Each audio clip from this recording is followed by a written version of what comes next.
Здравейте, колеги!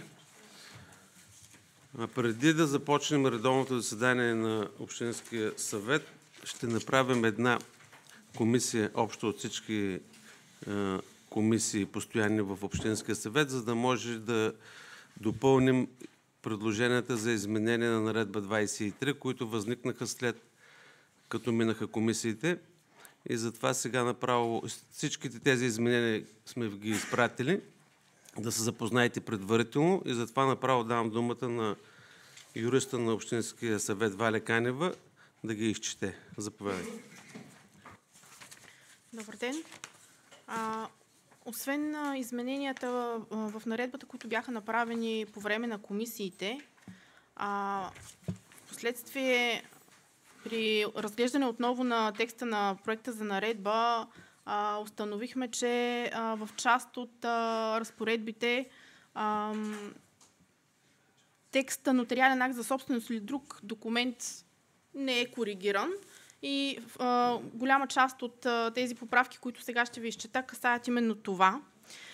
Новото, което предлагам да приемете като поправки в проекта за наредба, е в член 23 алинея 1, буква В, текста нотариален акт за собственост или друг да отпадне и да се чете копия на документ за собственост. Член 26 алинея 3 точка 2. При подаване на заявлението лицата представят за справка лична карта и регистрационния талон на изцяло електрическото превозно средство, да се чете: при подаване на заявлението лицата представят за справка лична карта за българските граждани, документ за постоянно, дългосрочно или продължително пребиваване по член 4 алинея 2 и алинея 3 от Закона за българските лични документи за чуждите граждани. Буква В, копия от свидетелство за регистрация на изцяло електрическото пътно превозно средство. Буква В, копия от документ, доказващ валидното правно основание за ползване на изцяло електрическото пътно превозно средство в случай, че не са собственици. Тук измененията, които предлагаме, касаят това представените документи да съответстват на представените документи, които се изискват и при подаване на другите заявления. Следващото изменение е в член 33 алинея 5 буква В, текста нотариален акт за собственост или друг да отпадне и да се чете копия от документ за собственост. Член 34, алинея 3, буква Г да отпадне поради повторение с текста на буква В.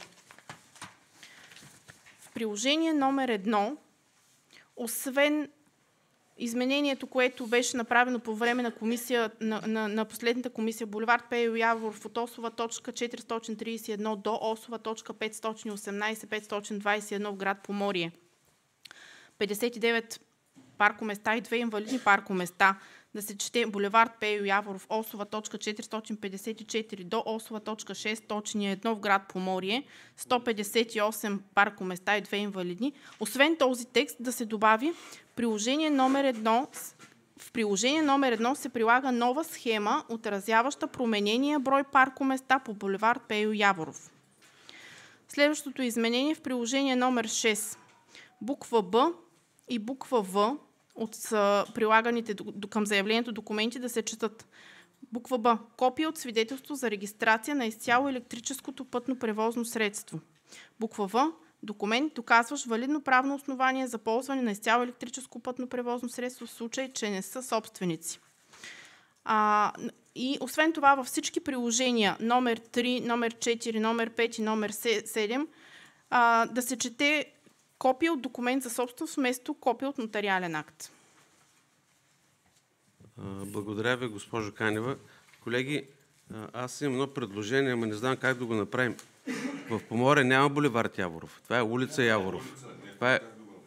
Да, как да го запишем навсякъде, където е записано булевард Яворов, да се чете улица Яворов. Да, защото нямаме булевард Яворов.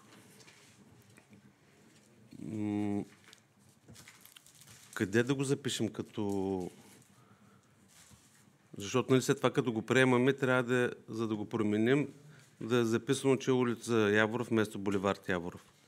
Може да го добавим след всички изменения в проекта, като един нов текст. Навсякъде в проекта за наредба и в приложенията към нея, вместо булевард Яворов да се чете улица. Тук това говорим вече след всичките тези поправки. Всички приложения, след приложение номер 7, което касае последната поправка.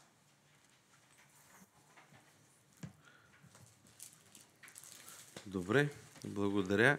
Колеги, някакви други предложения към наредбата? Не виждам. Обединяваме ли се от това да я приемем, да приемем така поправките? Да, добре, благодаря.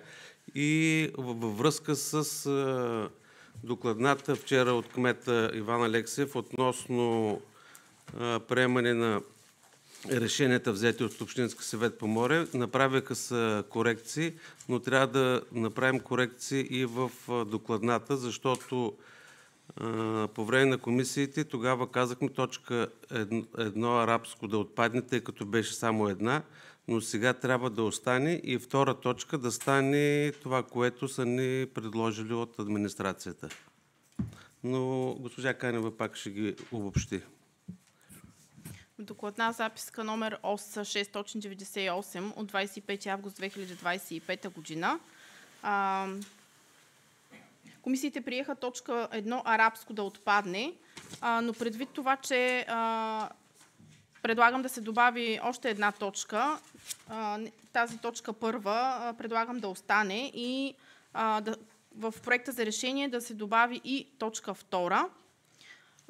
Писмо с регистрационен номер ОС 785 с приложенията към него да се счита за неразделна част от настоящото решение.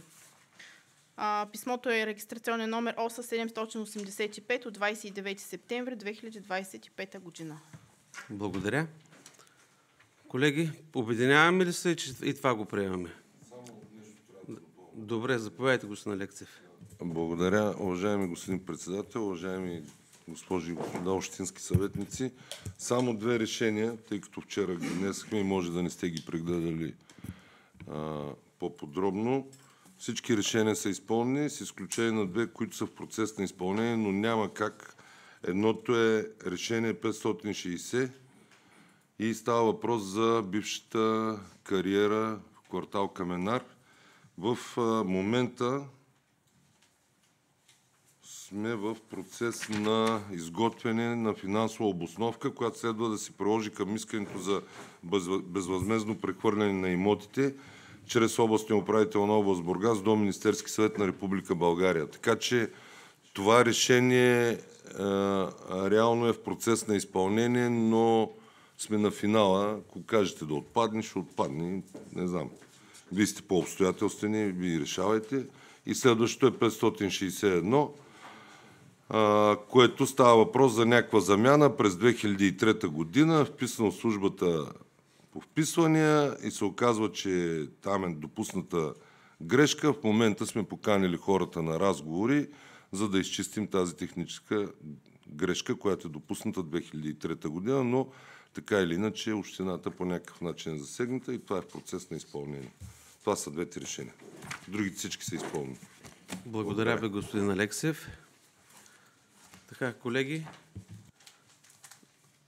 двете докладни ги разгледахме, нямаме други уточнения, така че закривам комисията от всички постоянни комисии.